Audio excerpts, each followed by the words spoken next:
Ce podcast vous est présenté par le Centre Patronal, organisation économique offrant des services d'assurance sociale, des conseils juridiques et des formations continues. Samira Marki, vous êtes présidente du CMS. CMS, c'est l'organisation qui gère la Vaudoise Arena. Personnellement, c'est la première fois que je rentre et que je vois vraiment l'intérieur de la Vaudoise Arena. C'est extraordinaire, c'est spectaculaire, il y a différents sports partout. La Vaudoise Arena, c'est quoi? C'est un centre holistique du sport, finalement. Ah, c'est joliment dit, ça me plaît. Centre holistique du sport et de l'événementiel. En fait, c'est un centre au service du public qui effectue une tâche publique. Il faut savoir que le campus sportif de Malais SA, c'est une société anonyme qui effectue une tâche publique. Dans ce centre, nous réunissons 11 clubs résidents, actifs dans différents domaines sportifs. Ça va du hockey au patinage artistique, l'escrime, le tennis de table, la natation, évidemment. Vous avez vu ce magnifique centre aquatique qui est absolument incroyable, et unique en Suisse. Et puis, en fait, la spécificité au niveau sportif, c'est cette cohabitation entre l'eau et la glace. Donc, c'est même symboliquement, c'est assez joli comme ça, de se dire que finalement, l'eau et la glace cohabitent. Et puis, la chaleur, le froid généré par l'un est utilisé pour réchauffer les bassins de l'autre. Donc, c'est assez, je trouve ça assez romantique, finalement. Il y a un côté formidable. Et puis les sportifs, je pense qu'ils ont aussi du plaisir, non, de côtoyer d'autres sportifs dans d'autres sports, de pouvoir échanger. Alors, j'aimerais qu'ils puissent se fréquenter davantage. Ils se fréquentent pas autant que je le souhaiterais, d'où le mot campus. Et j'y tiens beaucoup, non seulement sur l'aspect formation. Alors, évidemment, tous ces clubs sont des clubs qui sont formateurs et travaillent sur la construction de la relève. Mais ils travaillent aussi dans le domaine de la glace, peut-être davantage avec les 3 clubs de hockey que nous avons comme résidents, à la fois avec HC Prix ou Renan ou LHC, travaillent davantage à la relève ensemble, peut-être des échanges qui peuvent aussi se développer dans le futur. Mais c'est vrai, c'est un lieu de vie où les gens peuvent échanger au-delà du sport, puisque nous accueillons aussi beaucoup d'événements. Nos organisateurs, Lausanne Live, qui appartient au groupe LHC, parce que c'est un conglomérat LHC, ils ne font pas que du sport, ils ont un pôle sportif, mais ils ont également un pôle événementiel. Et ce pôle événementiel, organise à l'Arena un certain nombre de jours par année, qui est juste derrière vous, organise des événements comme des concerts ou des spectacles, etc. Et puis nous avons aussi un business center qui peut tout à fait accueillir des assemblées générales et également des réunions de diverses tailles, des événements économiques. Donc c'est assez fabuleux de se dire finalement en un seul et même lieu, on réunit tout ce qu'il faut pour créer du lien, que ce soit social, que ce soit pour l'intégration, c'est une tendance, ou que ce soit à travers le pour... monde.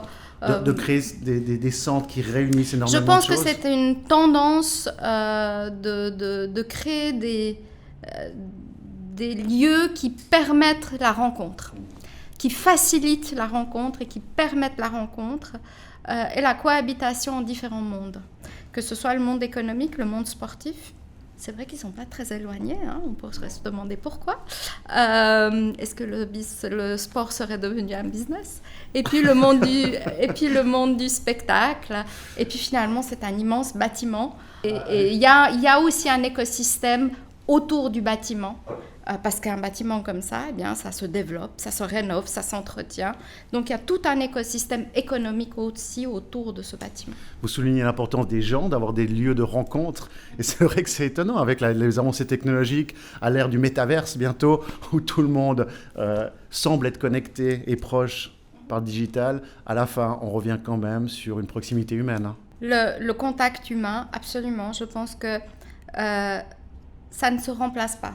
Et plus on avance dans ce monde numérique, digital, et je vous l'ai dit lorsqu'on préparait l'entretien, moi je suis plutôt une digital optimiste et j'aime bien ces nouvelles technologies. Après, je pense que c'est comme toute chose, c'est une question d'équilibre et puis de ce qu'on en fait. au service de quoi on est d'accord de le mettre ou on n'est pas d'accord de le mettre, parce que finalement, ça soulève beaucoup de questions éthiques également. Et plus on avance dans ce monde numérique et digitalisé, plus il est important de rester proche et de créer des relations humaines.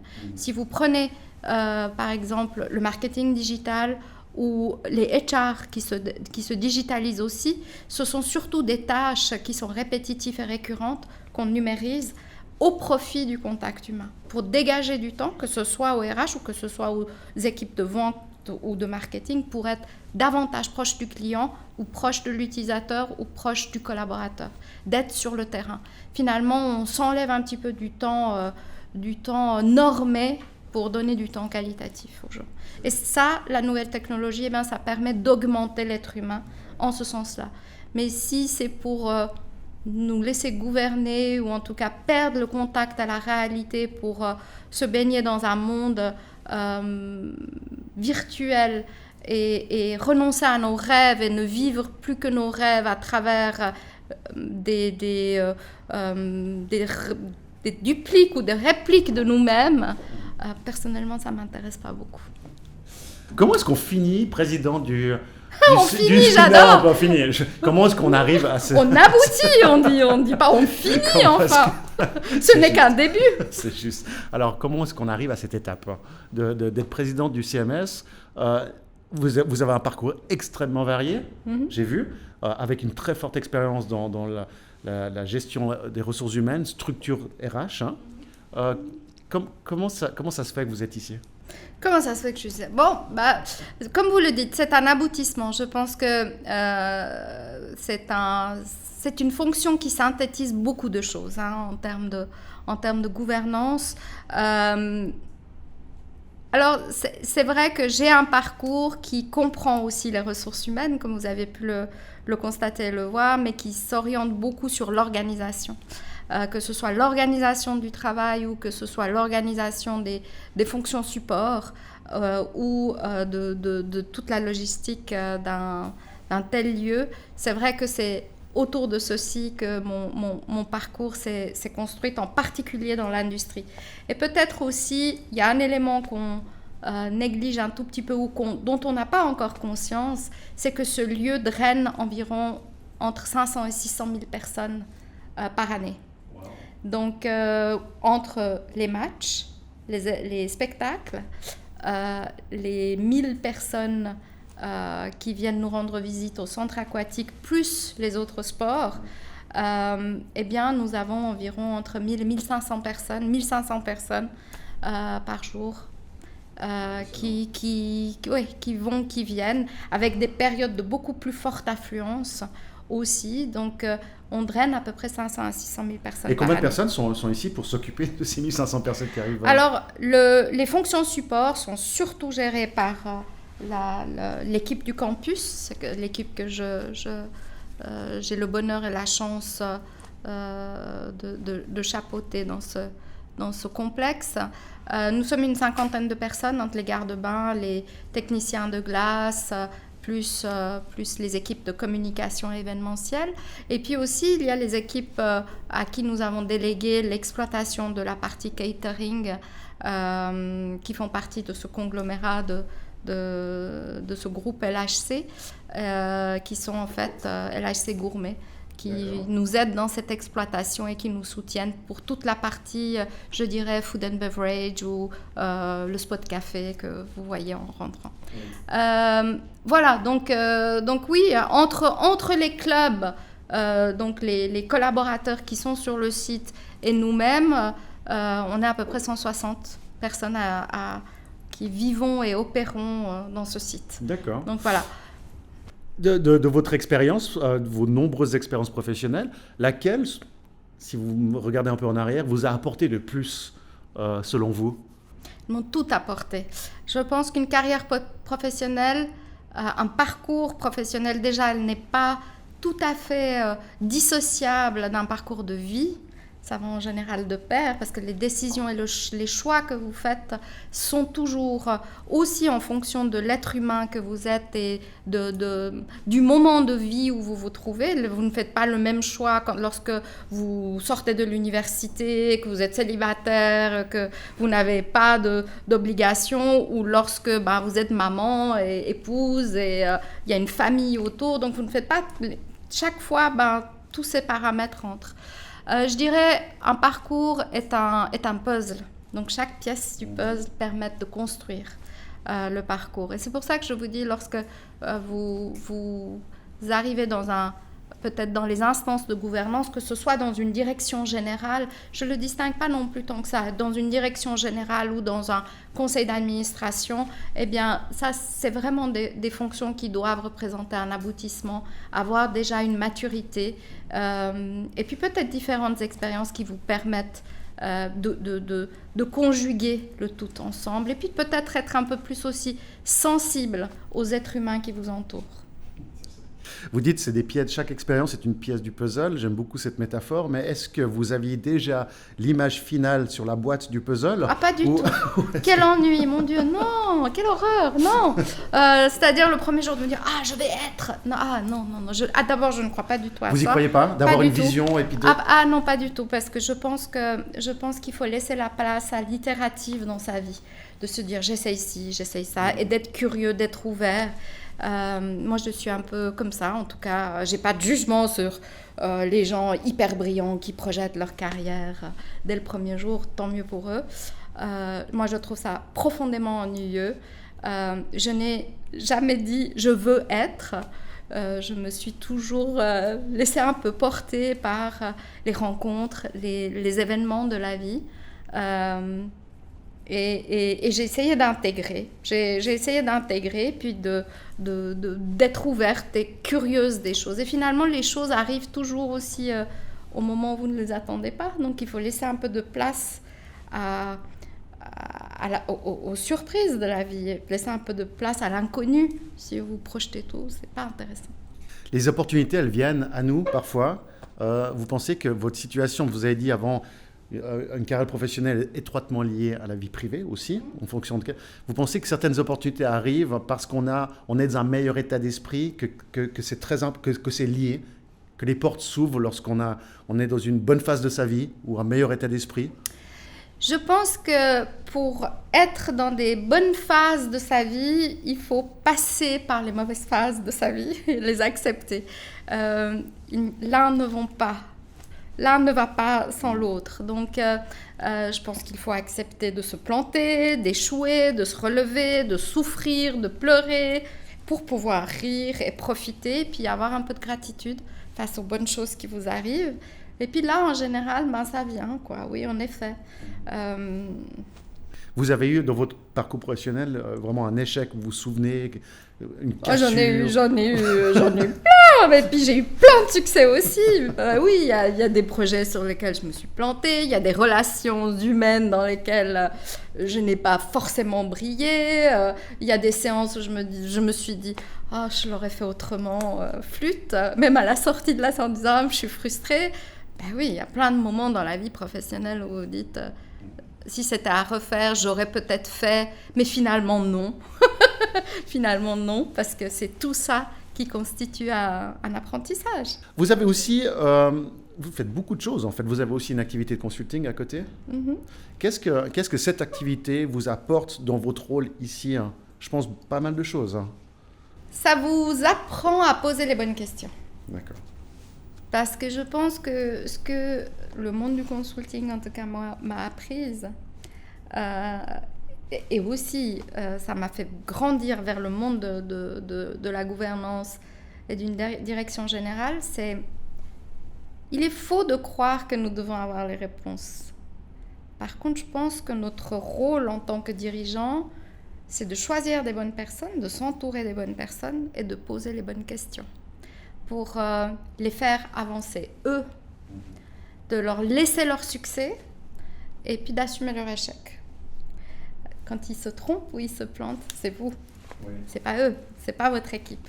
Ça a toujours été ma philosophie Et je pense que ça nous apprend, ce monde du consulting, peut-être à avoir une vision d'ensemble et une vision intégrée. On ne dit pas être focalisé que sur une chose, mais vraiment intégrer les différents paramètres, que ça soit les chiffres et les finances, que ce soit les ventes, que ce soit les aspects de communication, de marketing, d'image, de réputation, que ce soit les aspects beaucoup plus techniques, les contraintes que les collaborateurs peuvent avoir sur le terrain en matière technique. Tout ceci doit pouvoir s'intégrer pour donner, je dirais, une bonne mayonnaise. Hein, finalement, c'est ça. Donc, et ça, vous pouvez le faire qu'en posant des questions qui peuvent leur permettre de réfléchir, qui vous permettent de comprendre aussi. Et puis, il ne faut pas avoir peur d'être ignorant quand on est dans des fonctions de dirigeant. Ouais. Il faut... Alors, votre style de management, justement, parce que vous avez l'air d'être très humaine, si je peux me permettre. Donc, vous devez certainement avoir un management très participatif avec les gens. J'ai un management très participatif, mais je suis quelqu'un qui sait prendre des décisions. Management participatif, c'est pas... ça ne veut pas dire se retrancher, disant alors je pose des questions et puis je décide rien. C'est écouter au moins. C'est écouter, mais écouter l'ensemble. Susciter la réflexion, susciter les avis, même divergentes, et surtout susciter le débat. Laisser aussi vos collaborateurs, vos cadres, votre management, ceux qui savent aussi dans l'opérationnel, s'exprimer, débattre ensemble et trouver les bonnes solutions et vous proposer un panel de solutions. Puis à ce moment-là, vous devez décider et assumer les décisions, les porter. Donc je pense que oui, j'ai un style très participatif. J'ai aussi un style où j'essaye de créer le cadre et l'environnement de confiance pour que le talent de chacun puisse s'exprimer. Donc, c'est clair que les éléments toxiques ou perturbateurs ou voilà, ça c'est en général ça rentre pas, quoi. Mais vous sentez quand même au fil des années que les attentes des collaborateurs et des employés ont changé par rapport il y a 15 ans ou pas forcément? Vous croyez? C'est une question que je vous pose. Je ne sais pas, l'être humain a toujours eu besoin de reconnaissance, a toujours eu besoin qu'on dise que c'est bien, on a toujours eu besoin de feedback. Quand ça ne va pas, plutôt que d'attendre qu'une situation se pourrisse, on le dit. On s'exprime, on s'explique. Je pense que l'être humain a toujours eu besoin d'écoute, de respect, d'estime. D'accord. Je n'ai pas le sentiment que ce soit très différent. Le Covid, ça a été une crise assez importante mondialement. Pour la Vaudoise Arena, quelles ont été un peu les conséquences? Des événements annulés. Quand vous êtes dans un lieu de vie et de rencontre et qu'on vous empêche de vous rencontrer, d'avoir des liens sociaux, c'est un lieu qui a été réellement impacté, à la fois économiquement, à la fois moralement. Mais je dois dire, ça aussi, quand vous mettez l'humain au centre, comme c'est le cas ici, il y a beaucoup de résilience. Donc c'est très rapidement tourné et les gens ont envie de venir. Donc les gens, on sent que les habitants, les citoyens, les citoyennes, les enfants, ils sont ravis d'avoir ce lieu qui leur permette justement de vivre leur passion à travers le sport, ou bien participer, voir leurs idoles jouer. Quand LHC joue, c'est une vraie fête, quoi. Même quand ils perdent, on pleure avec eux, on partage leurs émotions. C'est pas grave. Mais en termes également pour vous, plus personnellement, en tant que responsable, vous avez dû gérer et manager des gens à distance pendant une certaine période. Ça a été challenging? Alors, moi, je suis arrivée, je dirais, vers la fin. Je suis arrivée, c'est d'autres personnes qui ont géré ça, qui l'ont géré extrêmement bien, en mettant en place tout ce qu'il fallait, les outils, etc. Je pense que ça a accéléré la digitalisation, ça a permis de déployer les outils. Donc, sur ce côté-là, c'était très bien. L'activité ne s'est pas arrêter. Un bâtiment comme ça, vous ne pouvez pas l'arrêter de le chauffer complètement, il se dégrade. Vous ne pouvez pas arrêter de l'entretenir. Donc de toute façon, il y avait de la vie s'il n'y avait pas d'événements. Ou peu, il y en a eu quand même. Hein. Nous avons quand même organisé des événements à distance, digitalisés, parce qu'on a tout ce qu'il faut pour pouvoir aussi organiser des studios d'enregistrement, etc. Donc les équipes ont été extrêmement créatives pour quand même amener de la vie, même en l'absence de vie. Est-ce qu'aujourd'hui, en toute transparence, ça reste encore un peu plus compliqué pour une femme de se faire une place tout en haut dans cette industrie-là, ou pas? Dans cette industrie-là, ou vous voulez dire d'une manière générale? D'une manière générale, par rapport à votre parcours général, on va dire. Ah, ça reste difficile, oui. Ça reste complexe. Alors, c'est clair, il y a une espèce de phénomène, peut-être, j'ai pas envie de dire de mode, mais en tout cas, il y a un engouement qui est aussi peut-être venu par le monde politique qui s'est beaucoup ouvert au fait de proposer des candidatures féminines, de travailler sur la diversité des genres, des compétences. Mais ça reste encore, quand vous regardez les statistiques, surtout au niveau des C-level, c'est faible en Suisse. C'est super faible.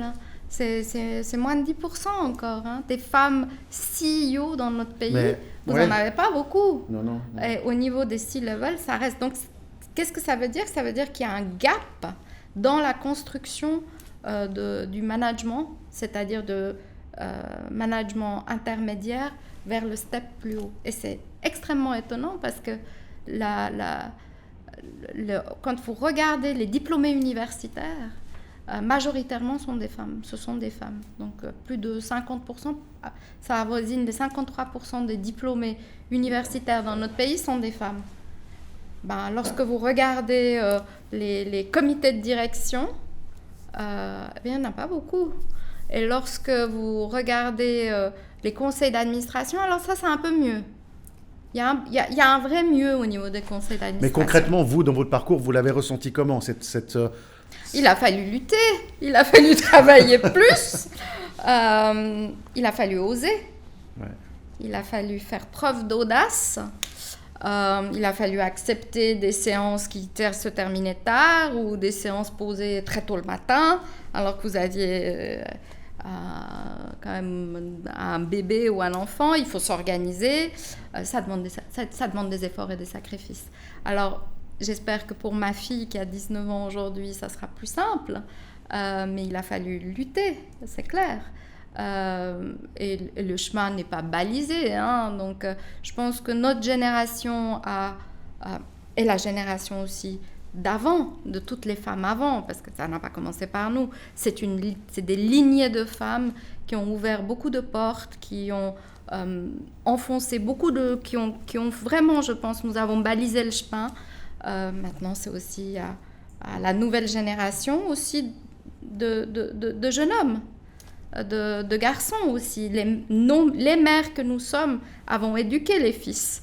Donc, je pense que ça passera beaucoup par l'éducation des fils aussi, et aussi de nos filles pour leur dire, finalement, il faut peut-être sortir de cette espèce de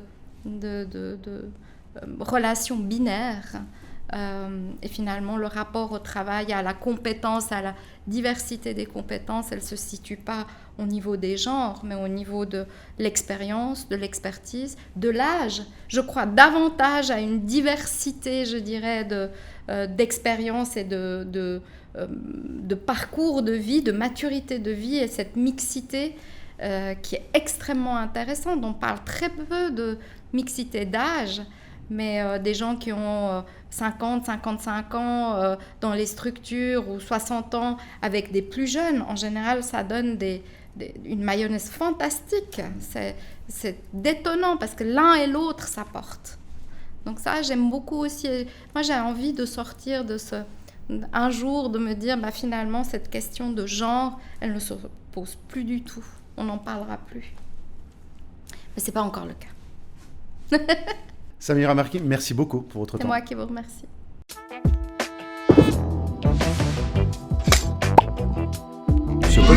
vous a été présenté par le Centre patronal, organisation économique offrant des services d'assurance sociale, des conseils juridiques et des formations continues.